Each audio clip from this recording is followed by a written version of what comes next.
Hola, ¿cómo están?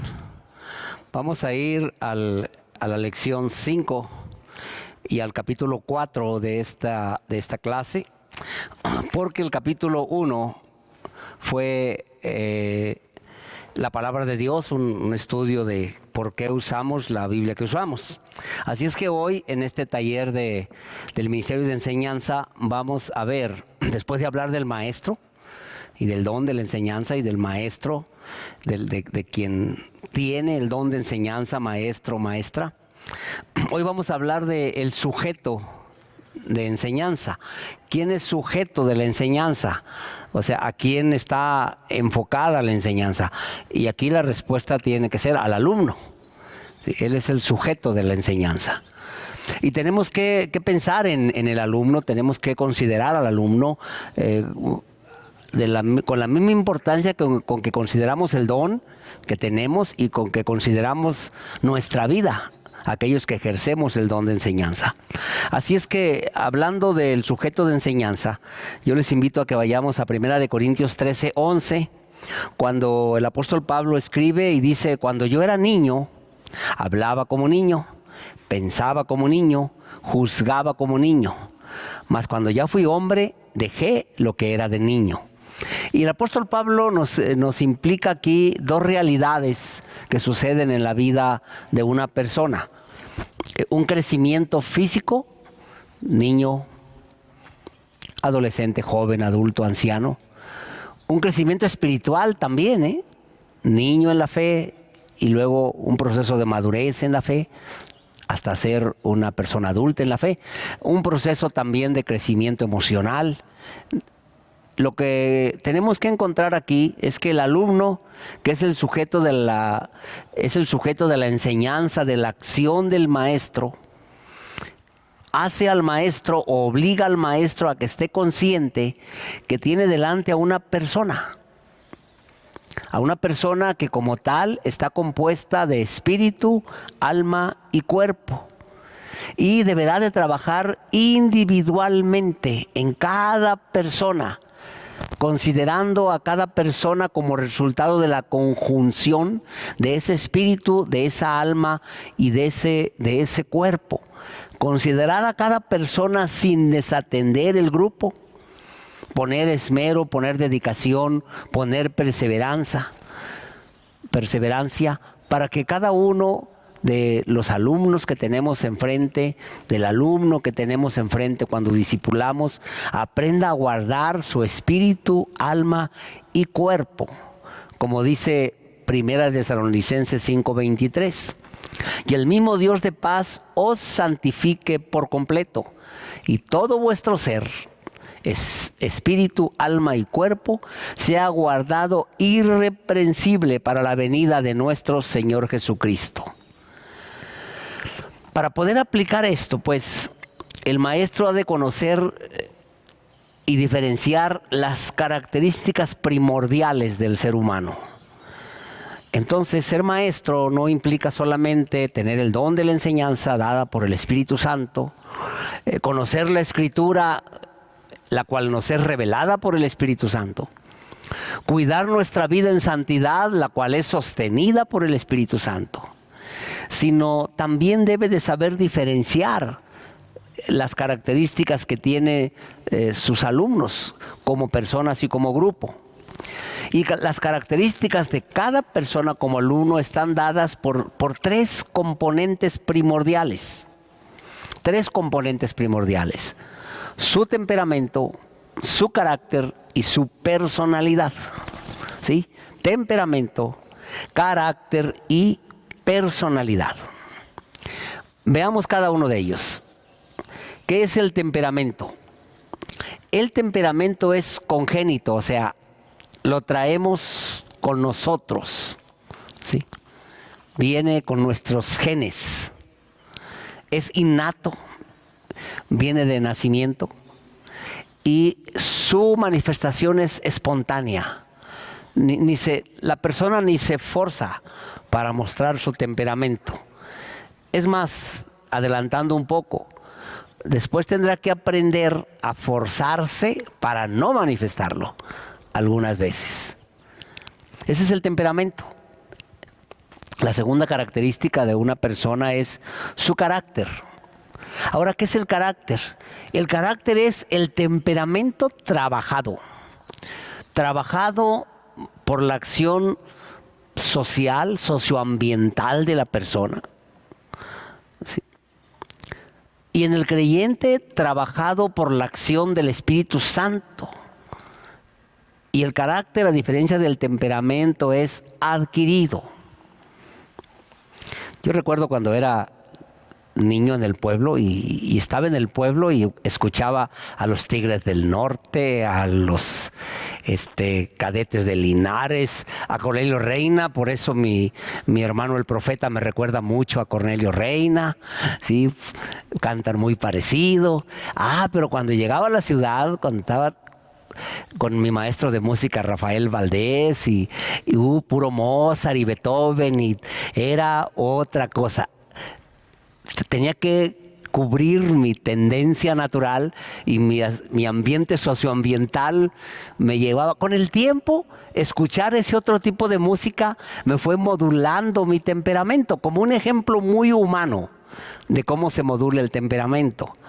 Pero lo más importante para el creyente es que la acción del Espíritu Santo le va dando un carácter tal que le va modulando, frenando, envolviendo su temperamento. Y la tercera característica que tiene el alumno al que nos dedicamos es la personalidad. Y la personalidad se forma sobre la base del temperamento innato, congénito, así como nació, como fue formado, y del carácter trabajado.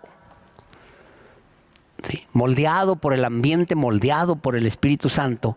Y eso es lo que identifica a un sujeto de otro, lo que lo hace único e irrepetible. De ahí que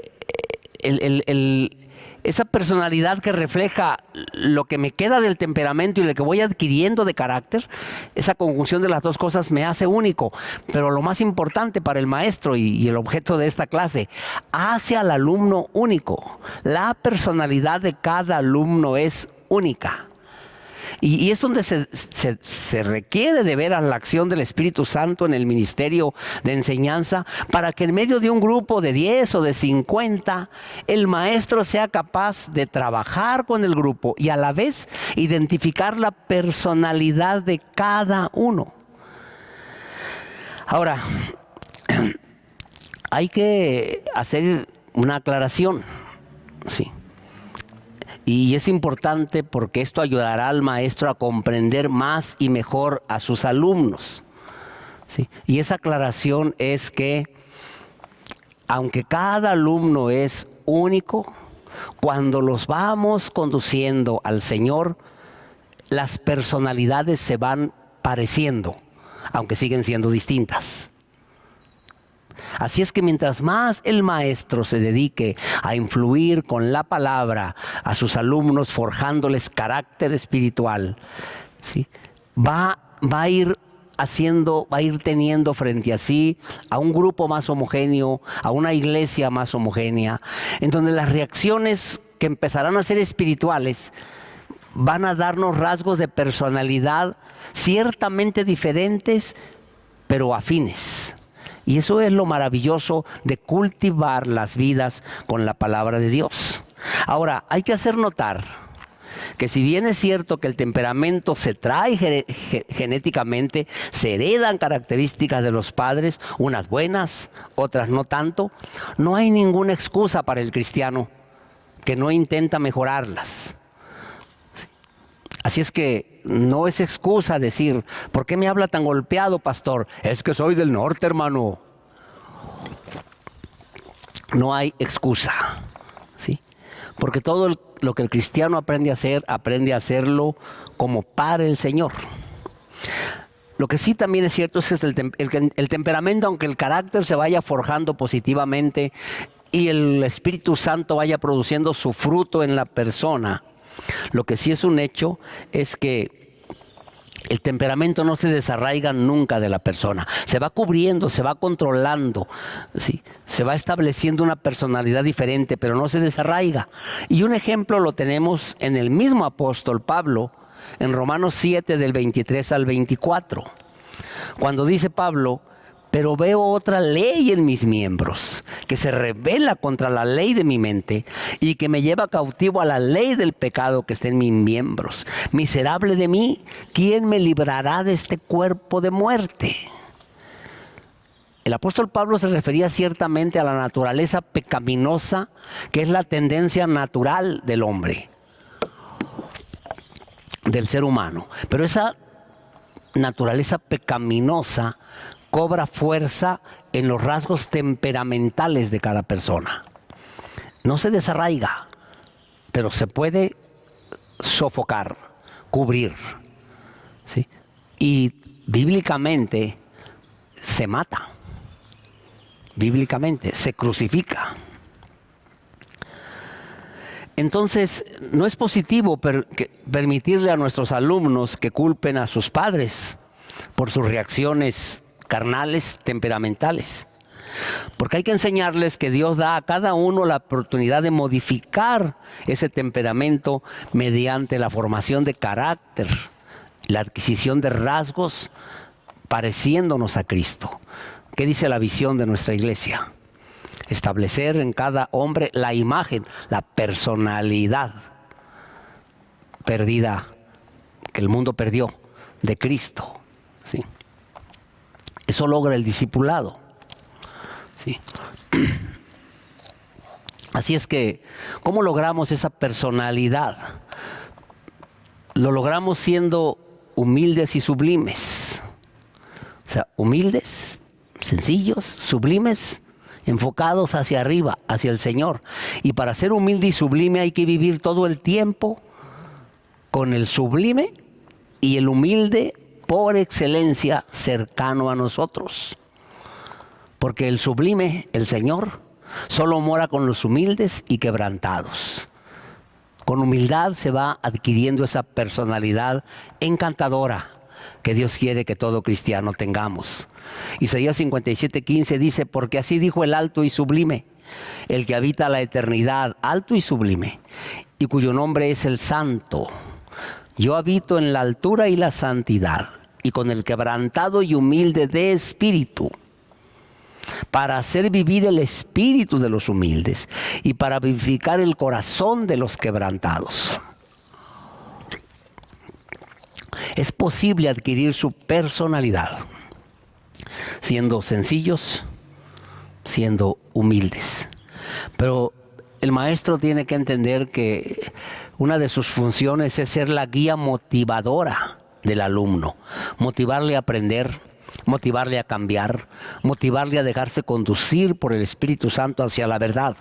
Una verdad que lo librará de las ataduras de su temperamento y que le forjará los rasgos de carácter espirituales que le darán una personalidad nueva. Y para eso tiene que enseñarlo no a voltear hacia él, hacia el maestro, sino voltear hacia Jesús. Pero para hacerlo voltear hacia Jesús, el maestro tiene que reflejar a Cristo. Dice Hebreos 12:1, puestos los ojos en Jesús.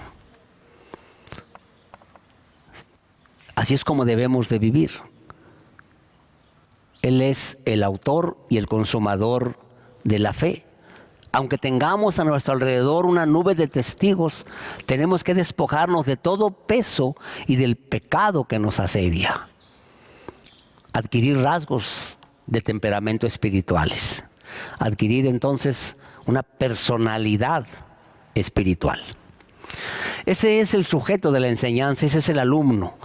Ahora, eso es viéndolo en lo general. Viéndolo en lo particular, hay que entender que la enseñanza eficaz, que produce un aprendizaje eficaz, necesita interés de parte de quien aprende. Si no logramos despertar el interés de quien aprende, nunca vamos a poder enseñarle eficazmente. Y yo quiero llamar tu interés, maestro, para enseñarte. ¿Cuántas veces te has frustrado intentando que tu grupo entienda? Seguramente muchas veces nos hemos frustrado. Entonces déjame llamar tu interés a decir que tenemos que entender a cada persona que tenemos frente a nosotros. ¿Sí? Y que los grupos aunque son heterogéneos, si los acomodamos correctamente, tienen cierta homogeneidad, tienen cierto parecido. Hay que conocer el desarrollo del ser humano en todas sus edades. Eso es importante para la adecuación correcta de una clase, para la aplicación correcta de una clase. Vamos a ver entonces que los grupos, las personas pueden dividirse en 5 grupos diferentes. El hombre, el ser humano, pasa por 5 etapas principales. Pero en cada una de ellas tenemos que entender algo que quiero dejar claro antes de ir a analizar muy rápidamente las características de cada una de esas etapas. Quiero que vayas a 2 Timoteo 2:24 y entiendas que cualquiera que sea la etapa con la que estés tratando, esta es una regla de oro. En cualquier etapa, seguir esta instrucción de 2 de Timoteo 2, 24 al 26, es una instrucción de oro en el ministerio de enseñanza. Dice la Escritura, porque el siervo del Señor no debe ser contencioso, sino amable para con todos, apto para enseñar, sufrido, que con mansedumbre corrija a los que se oponen, porque tal vez Dios les conceda que se arrepientan para conocer la verdad y escapen del lazo del diablo en que están cautivos a voluntad de Él.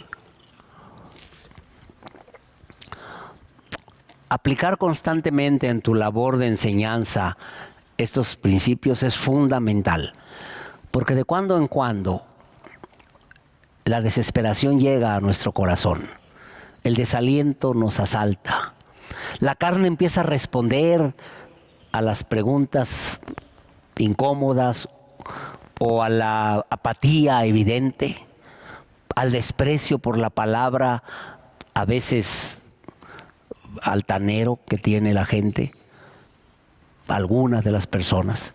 Y nunca debemos de olvidar estos principios básicos. El siervo del Señor no debe ser contencioso, sino amable para con todos, apto para enseñar, sufrido, que con mansedumbre corrija a los que se oponen, porque quizá Dios les conceda que se arrepientan para conocer la verdad y escapen del lazo del diablo en que están cautivos a voluntad de Él. Así es que vamos a repasar esas etapas que el ser humano tiene con sus características, pero no importa en cuál etapa estés tú enseñando, mantener el consejo de este principio que le da Pablo a Timoteo te garantiza, tarde que temprano, el éxito que solamente se da con una evidencia, la paz en tu corazón de haber entregado correctamente la enseñanza que Dios te encargó dar. Esas etapas, esas edades, empiezan con la niñez. Sí. Es la primera de las 5. La niñez comprende desde el nacimiento hasta los 12 años aproximadamente. Y sus características más sobresalientes en el aspecto físico. La niñez es un periodo de rápido crecimiento, de aprendizaje psicomotriz. Sí, hay que hacerlo, que haga, que participe, que se mueva. Esas son las características físicas. Así es que no cometas el error de querer enseñar a los niños siempre sentados, porque su aprendizaje es psicomotriz. Aquí vale la pena recordar el principio del 1 por 1. Un niño es capaz de poner atención verdadera 1 minuto por cada año de vida que tiene. Es el principio del 1 por 1. Eso quiere decir que si tú le das clases a niños de 3 años, no les cantes canciones de más de 3 minutos. No les des una lección de más de 3 minutos. No les pongas el mismo juego más de 3 minutos. Y si tiene 8, pues no le cantes más de 8 minutos. No le des una lección de más de 8 minutos. Cámbiale cada tiempo, como años tenga, la actividad. Páralo, siéntalo, muévelo, háblale, escúchalo. ¿Sí? 1 minuto por cada año de vida que tenga, porque su aprendizaje es psicomotriz. Esa es una característica física de él, una característica social. Es la edad en que el niño va pasando paulatinamente del círculo familiar al círculo social. Entonces el niño viene de casa e interactuar con otros niños no le resulta a muchos de ellos tan fácil y van adquiriendo esa facilidad y tú tienes que entender esa parte. Reclaman mucho amor. En esa edad, muchas de las cosas que suceden con los niños los puedes remediar con abrazos. ¿Sí? A veces el niño no necesita que lo regañes. Ya viene que le llames la atención fuerte. Ya viene muy regañado de casa. Muchas veces. Abrázalo. Abrázalo. Y verás que la afectividad produce cambios hermosos. Necesitan mucho amor de sus padres, pero no puedes controlar su casa. Necesitan mucho amor de la iglesia. Eso sí lo puedes controlar. Sus características individuales, el niño comienza a adueñarse de los principales instrumentos de la cultura, el razonamiento y el lenguaje. Ya habrá una clase aparte para maestros de niños, porque tenemos que entender el razonamiento del niño y hablarles de acuerdo al lenguaje del niño. Hace muchos años, abriendo una misión en una zona de la Ciudad de México, muy difícil, muy pobre, muy ruda, se llama Chimalhuacán. Quien de ustedes se acuerde de los 10 niños o 8 niños que vienen de aquí de la colonia, aquí a las clases, y quienes los identifican cómo son, se han de dar cuenta y han de recordar, aunque estén ahorita en sus casas ustedes, que son difíciles. ¿Sí? Pues allá todos los niños eran como ellos, todos, y teníamos 100 cada domingo. ¿Sí? Y de veras es difícil. Pero una vez, tratando de ganármelos, a mí se me ocurrió darles clases de matemáticas, de regularización a los niños de 6º año. Entonces, en la primera clase les puse en el pizarrón de matemáticas, ¿qué significa? Y le puse menor que, mayor que, igual a los signos, pero arriba, ¿qué significa? Y los niños estaban muy serios, veían. ¿Alguien quiere contestarlo? Y nadie. Pensé yo, de veras que están bien atrasados estos niños, ninguno. Y ya levanta la mano uno, ¿qué pasó? Le digo, oiga, profe, ¿qué quiere decir significa? O sea, el problema no eran los símbolos matemáticos, era el lenguaje. Esa palabra no la conocían. No tenían un problema de matemáticas, ¿no? Ya cuando le borré y le puse, ¿qué quiere decir? La mitad me contestaron, igual a, mayor que, menor que. Pero duré 5 minutos atorado porque no me percaté que era un asunto de lenguaje. Entonces tiene uno que entender que los niños usan razonamiento y lenguaje. Tenemos que entender cómo razonan. Estudie, maestro, estudie cómo razona un niño. ¿Sí? Y tenemos que captar qué lenguaje manejan. Predomina en ellos la motricidad, la emotividad, son energía los niños. Su mundo es juego. Mucho de lo que tenga que enseñarles lo va a tener que hacer con juego, con orden, con amenidad, pero juego. Esa es la niñez. La adolescencia. La adolescencia comprende desde los 12 años a los 18 años, aproximadamente. Y sus características son físicas. Es un periodo de rápido crecimiento. Hay muchos cambios biofísicos, psíquicos en su cuerpo, en su mente, en su ser. Sí, son de adaptación muy difícil. Y lo normal en ellos es lo anormal. La anormalidad es lo normal. ¿Sí? Se van enfocando Cuando digo sexualmente, no estoy hablando de que deciden si son hombres o son mujeres. Eso lo decidió el Señor y hoy más que nunca tenemos que afirmárselos. Pero van identificando su sensualidad. En lo social, es la edad en que el niño sale de su mundo, hogar, escuela, e ingresa en un nuevo círculo social. ¿Sí? Comienza a tomar contacto con la realidad. Y las cosas van dejando paulatinamente de ser un juego. En buena medida dependiendo del círculo familiar en que están, pero de todas formas van alejándose de que todo es un juego. Pero también son de personalidad dispersa. Sí, son dispersos. Es difícil atraer la atención de ellos por esa revolución que traen. Eso es en lo social.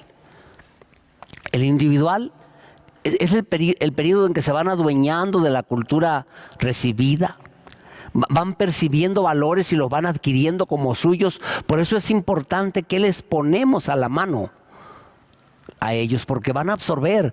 No podemos controlar sus hogares, pero los hogares debieran tener cuidado que le ponen a la mano como valores a esta edad, porque lo van a adquirir como valor suyo. Sí. Pero también es la época de mayor deserción de las iglesias. Las estadísticas dicen que el 85% de nuestros adolescentes desertan de las iglesias bíblicas, de las clases bíblicas, de las congregaciones. Por eso es recomendable, y esto es una advertencia para mí como pastor y un mensaje para ustedes como maestros, que en esta clase tengamos a los maestros más idóneos y mejor preparados en lo espiritual y aún en lo pedagógico dentro de la iglesia. ¿Sí? Es el grupo que demanda los mejores maestros, con lo mejor de nosotros, porque además, potencialmente hablando, es lo mejor de la iglesia, ese grupo. Sí. Así es que, tiene usted niños, diviértase, pero enséñeles. Tiene usted adolescentes, prepárese, entréguese, cuídese y cuídelos.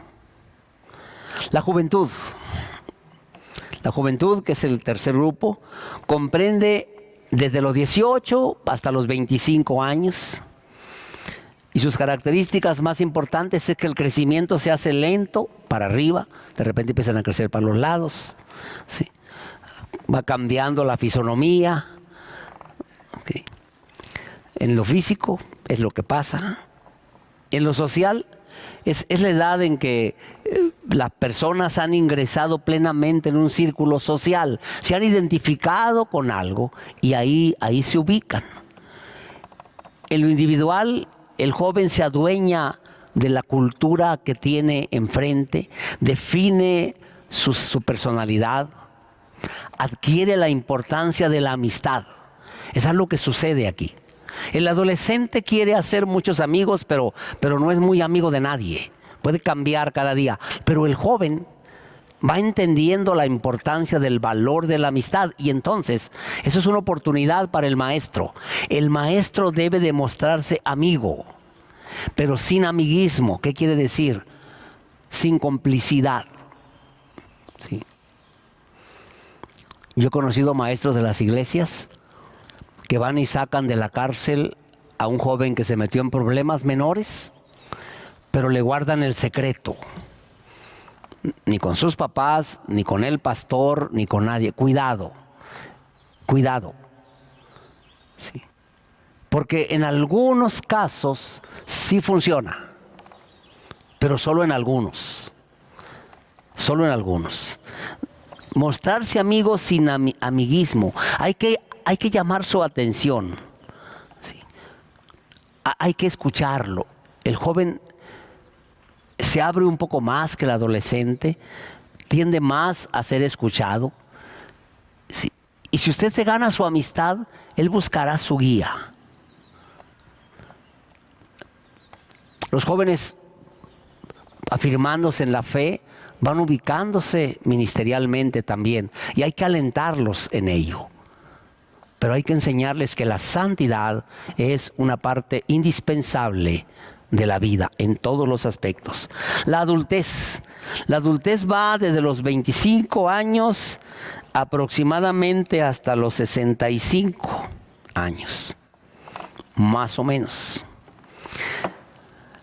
Sus características físicas: hay un estacionamiento completo de crecimiento físico, pero también en diferentes etapas de esa adultez hay cambios hormonales importantes, y muchas veces esa personalidad definida ahora ya no se ve puesta a prueba por el temperamento, que cristianamente hablando debió haber quedado dominado antes, sino que se ve afectado por los cambios hormonales que se dan en algún momento en la última tercera parte de esta etapa de la adultez. En este proceso las personas van buscando relaciones sólidas, amigos, matrimonio, se interesan por la investigación, se dedican en sus profesiones, en sus ocupaciones, en sus oficios, a aprender más. Pero esto trae algo importante, porque es una etapa en donde también la investigación bíblica les gusta. Entonces es una buena etapa para afirmar conceptos bíblicos, para enseñarles a entender la Biblia, a estudiar la Biblia y finalmente a recibir por sí mismo enseñanzas que les harán más fuertes, que les harán más firmes y luego les harán útiles, y se cerrará el círculo de utilidad espiritual del cuerpo de Cristo en el mismo cuerpo de Cristo. En este periodo el hombre vive totalmente en un círculo social. Es deseable enseñar entonces al cristiano a que la familia es muy importante, y después de eso la iglesia es su primer círculo social determinante, y que no sea absorbido por otras galaxias sociales, ¿sí? Sistemas planetarios sociales, y se transforme en un satélite de su deporte, de su profesión, de su atracción cultural, sino se transforme en alguien que gire aún su vida social alrededor del Señor. Ellos utilizan la cultura que han adquirido, y es importante enfocarles esa cultura espiritualmente para que aprendan, sin dejar de tener la personalidad adquirida, a reflejar a través de esa personalidad la presencia del Señor. Maestro, cuando tienes un grupo de adultos, debes de comprender la materia prima con la que estás trabajando y entender que ahí debes de sembrar la Escritura, explicar la Escritura, hacerles entender la Escritura, aplicarles la Escritura y dejar que el Espíritu Santo, una vez que se han convertido, que el Espíritu Santo les vaya haciendo crecer cada día.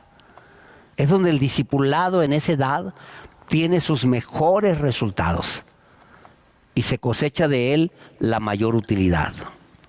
Y la ancianidad, la última etapa, comienza más o menos a partir de los 66 años. Sí. Es una edad en que físicamente puede haber muy buena salud o no.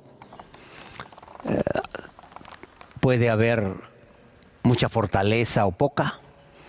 Pero el hombre que ha caminado en Cristo, cuando menos 10 años antes de su vida de llegar a la ancianidad, y ha caminado bien, si tú eres maestro de un grupo de esos, debes de entender que es un grupo, que es un hombre o una mujer preparados para servir, que solamente necesitan ser actualizados continuamente en su instrucción, porque ellos revalorizan la familia, revalorizan la iglesia, revalorizan su salud, revalorizan las buenas relaciones, revalorizan a los buenos amigos, aún a los buenos vecinos, y saben distinguir entre quien le estorba y quien le ayuda. Y tú tienes que saber enseñarles la palabra que los enseñará a decidir y a influir. ¿Sí? necesitan ministración de las enseñanzas bíblicas para sus intereses personales. Y algunos en esa edad tienen periodos en que decae su ánimo, y ahí el maestro necesita estar al pendiente para alentarlos continuamente. ¿Sí? También en esta edad aparecen paulatinamente en su vida las pérdidas.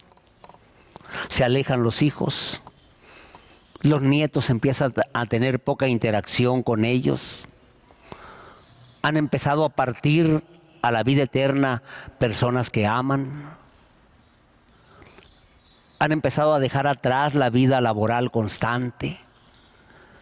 Y hay que saber como iglesia y como maestros a llenar todas esas carencias ciertamente naturales, la mayor parte de ellas, con instrucción y con utilidad en el reino. ¿Sí? Las iglesias debemos aprender a poner en práctica el alistamiento de esa edad de nuestros hombres y mujeres, y el maestro forma una parte muy importante de ese alistamiento. Esas son las 5 edades, las 5 grupos. Ahora, para que cada maestro logre identificarse bien con cada edad, es vital que examine estas características y que de acuerdo a cada edad comparte el conocimiento, comparta la palabra, use la forma pedagógica adecuada. Ahora, la gente llega a la iglesia con mucha diversidad de situaciones, que el maestro debe también, como último punto, de apercibirse de ellas. Situaciones familiares, situaciones sociales, situaciones económicas, porque tanto niños como jóvenes, como adultos, como ancianos, atraviesan de un lado o de otro por esas circunstancias.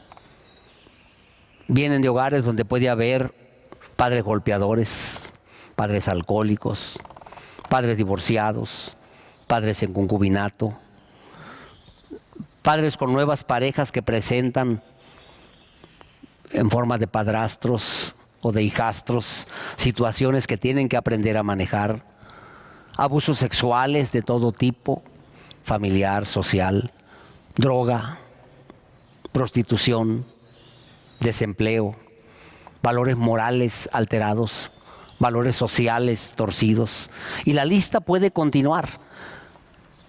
Pero eso solamente nos indica que hay la necesidad que el maestro sepa utilizar el arma poderosa de la oración con fervor, oración en el Espíritu para que Dios le revele lo que pasa, pero a la vez la interacción con ellos para que el Señor, en la sensibilidad natural de nuestros corazones como maestros, nos permita identificar qué es lo que pasa, y entonces enseñarles a ellos a buscar al Señor por sí mismos. Cuando usted descubra una de esas situaciones, también es importante, maestro, que no trates de resolverlas solo. No se te olvide que como maestro de la iglesia no es tu ministerio, sino el ministerio del Señor en el cuerpo de Cristo. Formas parte entonces de un cuerpo. Entonces acércate al Señor, acércate a su palabra, comparte con tu pastor cuando sea necesario las cosas, porque juntos se encontrarán los casos importantes a seguir, los pasos que dar en cada situación. Porque dice Efesios 4:16, y terminamos con esto, de quien todo el cuerpo, bien concertado y unido entre sí por todas las coyunturas que se ayudan mutuamente, según la actividad propia de cada miembro, recibe su crecimiento para ir edificándose en amor. Edificar en amor es el propósito final del ministerio global de la iglesia, y la enseñanza es parte muy importante, pero solo parte de todo el ministerio completo que llevamos a cabo juntos en el cuerpo de Cristo. Que Dios te bendiga.